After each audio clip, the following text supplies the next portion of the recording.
आज के कलाकार बोलत ढेर बार सन गावत कम बार सन गावत तू रखा माइक है ना माइक छोड़ हट बकवास नहीं तुम्हारा बकवास आप कर रही है क्या तू हाजी तू गावत काहे नु बहस काहे तार फाटत काहे बा तू बैठा ना चुपचाप बक बक मत कर तू बक मत कर गाना गावा तू ही तो बहस करो अच्छा हम बोलत नहीं गावस कहीं गावस नहीं हर में पातर रहनी आ ससुरा दहिया गइल भाई का कहना जे बक बक बोले लगा के बकलोल कहल जाला जे आगे न पीछे गाना हुए तब पे एक आदमी गाना गावा बहस ना होके झूठे बहस कर रहे हैं झूठे आप मत बोलिए हम बोले मत बोलिए रिकॉर्डिंग हुआ है हम बोली हम तो गाना गा रहे हैं ये कहिए ना कि आप मुझसे उलझ रही हो काटे छोड़िए ना छोड़िए सब बात चलिए दम जस्ट सटा हम तो गाना ही गा रहे हैं फिर भी बक कर रही है ये ही बक कर रही है विवाद मत करो गाना गाओ ना यार तुम भी बात कर रही हो यार बैठ जाओ नहीं तुमको गाना है तो फालतू बात मत करो बैठ जा मैं गाओ तुम मुझे इशारा मत करो मैं तुमसे बाल बोल रही हूँ मुझे मत करो इशारा पूरा लोग इशारा नहीं घर में पातर रहनी ससुर दहिया गइल भई नहीं घर में पातर रहनी ससुर दहिया गइल लोग क्या लगता कभी के मैंने गीत गाना ना होला गाना गा के पास करके आगे बढ़ गाना चुप रहिए भैया हमको माइक बंद करिए मेरे साथ तो नहीं कर बैठ जा बैठ जा बिना मतलब के मत बोलिए माइक बंद करके गाओ का करवा ली गाना गाओ बहस काहे कर आप क्यों फरमाइश कर रही है हम गा रहे हैं चाहे ना गाएं कंपटीशन में है यही के कहा जाए खोद क्यों खोदे वाला को मिलन नहीं कहीं करा कर रोज यही तो लोग की आदत पड़ गई छोड़िए नहीं सबसे पता बा काहे के फालतू में विवाद चढ़ जाए यूट्यूब पे विवाद हो गई छोड़िए गांव में नामो खराब हो जाए जाके हम नहीं चाहते भैया नाम कैसे खराब रहे जकर इज्जत बटे जकर नाम जकर इज्जत नहीं हो ना खराब छी पूछ लिया नहीं घर में पातर रहनी ससुर दहिया गइल भई ओहो घर में पातर रहनी ससुर दहिया तो मोहल्ला मोहल्ला ए बलमुआ तोरत कमर मोहल्ला मोहल्ला ए बलमुआ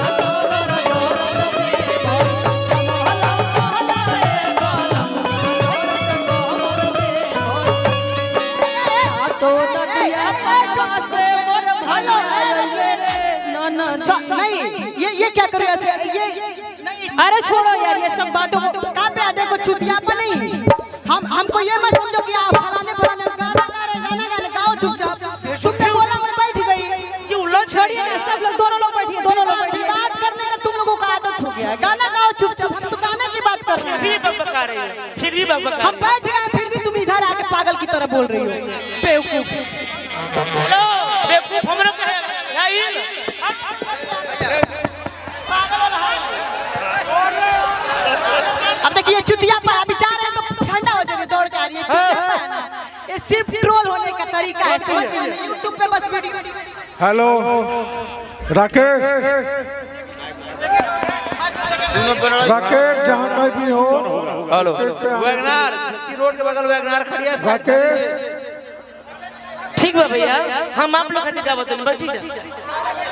नहीं राकेश कोई भी कलाकार हो हमरा के माइक लेके क्यों टारगेट करे हमरा नीक ना लगे हम सही बताओ राकेश विशेष भैया कोई बदतमीजी करेगा अब कोई खड़ा नहीं होगा सब लोग बैठिए ना ना कोई बैठिए ना सब लोग कोई खड़ा नहीं रहेगा बैठिए आप सब नहीं तो प्रोग्राम बंद हो जाएगा भाई ज्यादा नौटंकी करने से कोई फायदा नहीं है राकेश लड़की लोग का काहे बदमाशी करते हैं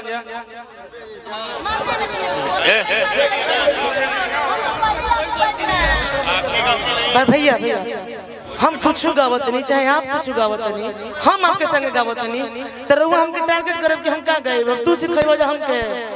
हां तारा जौन मन बा तू अपना मन से गाओ काहे के फटता हमर जनबा हिट तन गावत नहीं तू अपन कुछ हिट गाला कल हिट अपन तू लोग दोनों जनी बैठो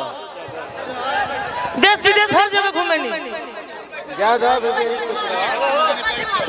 तमीजे ने के केहू से केहू के बात करे राकेश जी क्या है ये सब बैठा लोग बैठा कुछ कहा जाई बस रिकॉर्डिंग हो जाए। हमरा टाइम ना लगे, गाड़ी में भेज चल जाए, हमरा ये सब ठीक ना लगेगा। ना ऐसा ऐसा कुछ नहीं हुआ। उन्होंने बोला कि आप विवाह गीत क्यों गा रहे हैं, आप मुझे कौन होती है बोलने वाली। माइक बंद करो। चलो ठीक है। आई भैया, बाग भैया आई, सब क्यों, अंदीप बाबा, बंटी जी, उपेंद्र भैया आई जा। काव्या एक दो आदमी के बर्दाश्त कर ली, हर कोई के ना सुन ली। बैठी भैया, अब सब सामान्य जनता लोग से नहीं हो रहा, बैठी जा। गोलू और चंदन मंच पे हो जाता 45/62 जो नंबर गाड़ी बात तो आपसे हटा लीजा। हेलो, जेकर शुरू से चलन रहे लो कबो अच्छा भाव से कबो ना देख पाई। गोलू राजा और चंदन यादव जहाँ भी कहीं भी हो तुरंत आ जाए स्टेज पर। हेलो, हेलो,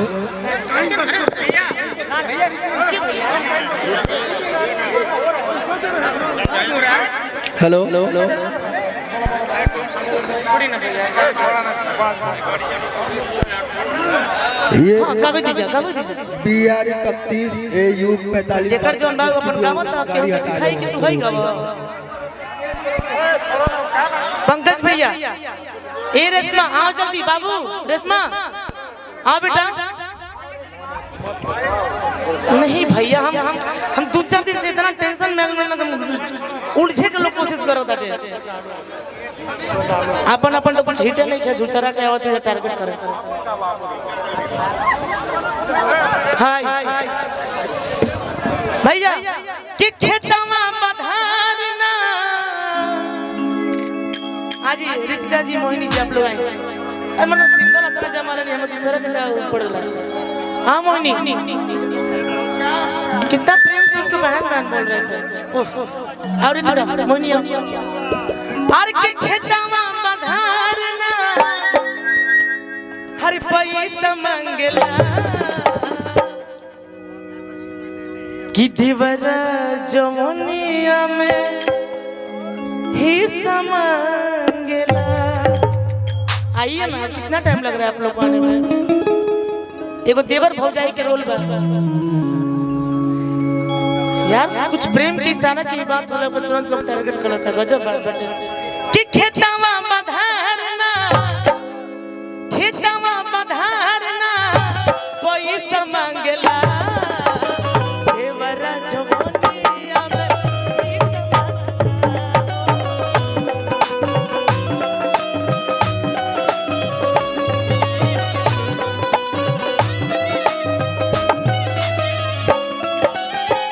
खेतवा बधारना, खेतवा बधारना पैसा मांगला। बना लगलो आने दीजिए। आ देवरा जवानिया में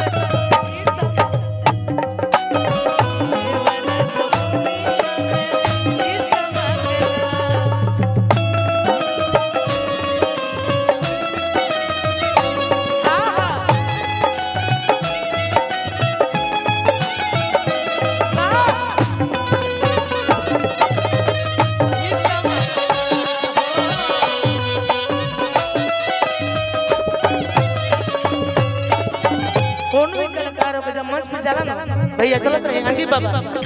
सोचे कि हमारे वो कुछ हिट बटे तो दर्शक के बीच में सुना दी। अब केहुआ का फरमाइश कर के उहे गईबू, हमर दाल रोटी हो चल तो ना गई, अब तू सिखाइबू हम का गई। कहेला कि धन सब लला पाई पाई, तन की भर ध्यान हमके ए दबो जाई।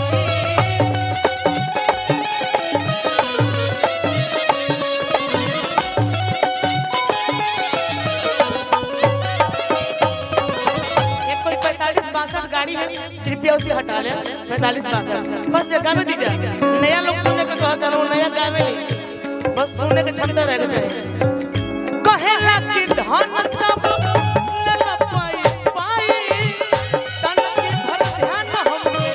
ए दबो जाई।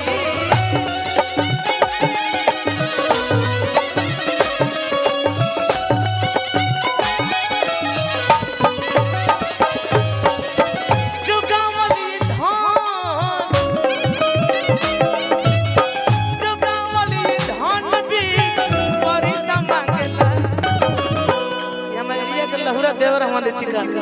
हटन तनी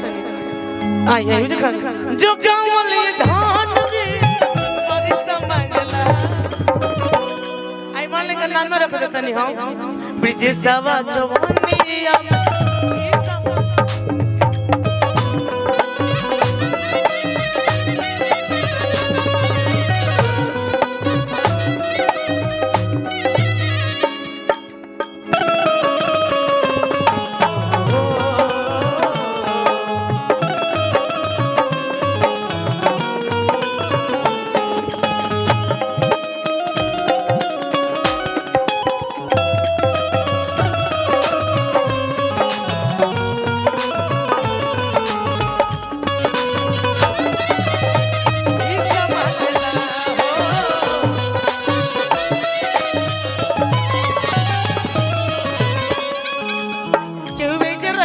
दिल्ली बम्बई महाराष्ट्र कहाँ से घूम के आ गई बड़ी चलत रही भैया भैया भैया आंटी बाबा चलत रही लोग क्या कहला इनार में मछली गिरी तो जाने की इनार दुनिया बा जब बाहर निकली तब न पता चली काहे के बा आप भी काफी मार दे निहर दिन मोहर हो आवना त बखरा बाटा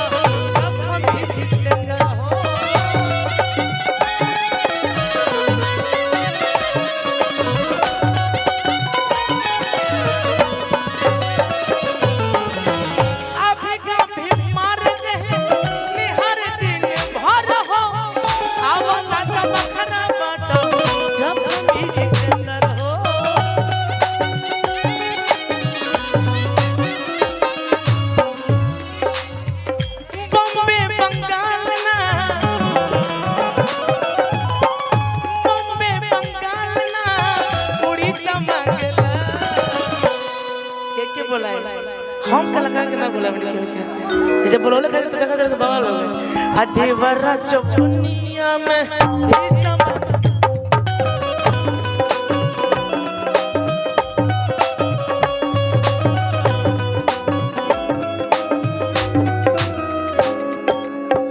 देवरा जौनिया में ही सब